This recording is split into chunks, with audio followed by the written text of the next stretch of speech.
Yesterday, I revealed that the Beaver Lake First Nation near Lac La Biche, Alberta took $50,000 from the American environmental charity clearinghouse, the Tides Foundation, for the explicit purposes of research, education, and organizing on dirty fuels and pipelines.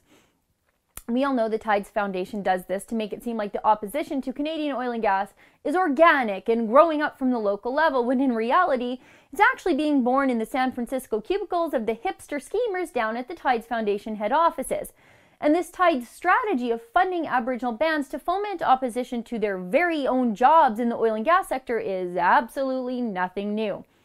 Yesterday, I also mentioned that in 2012, Chief Allan Adam from the Athabasca Chippewa First Nation near Fort McMurray took $55,000 directly from Tides, possibly to go sit on a stage in Toronto with that washed-up, burned-out folk singer Neil Young when he came to bash Canada's oil industry. Again, fomenting the opposition to the jobs of Adam's own people in the oil sands while simultaneously complaining about the effects of poverty on his people. It's crazy, right? And that money that Tides paid out back then was paid to a numbered company, 850450 Alberta Limited. But that company is owned by the Athabasca Chippewa First Nation, and Adam is a director of that company. You're looking at the corporate documents right there.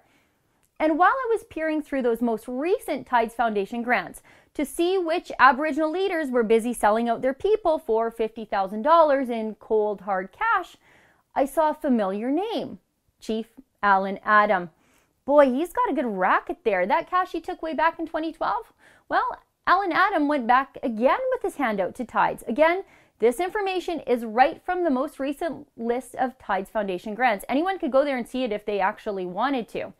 The Athabasca Chippewa First Nation took 2 payments from Tides in 2015. One cash payment of $50,000 and a second cash payment of $25,000, both in the year 2015. That's $75,000 in total.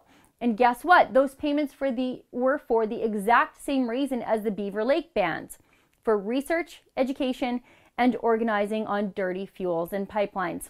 Now, do you feel like Allan Adam has been educating anyone on climate change or the oil sands?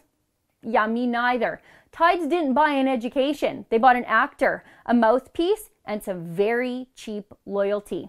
When Jane Fonda came last year to bash Alberta, Chief Allan Adam was right there at her side at her Bash Alberta press conference. Did he bother to divulge that he was paid by Tides to lobby against his people's jobs? Did the media bother to look into Allan or any of his claims with a skeptical eye, especially when he made outlandish and debunked allegations in front of them about cancers and desolation up in Fort McMurray? Not a single one. And I will tell you why. The mainstream media is so quick to call anyone on the right racist, but they're the real racists. You see, there's a passive racism in how they ignore or refuse to question Allan Adam's motives.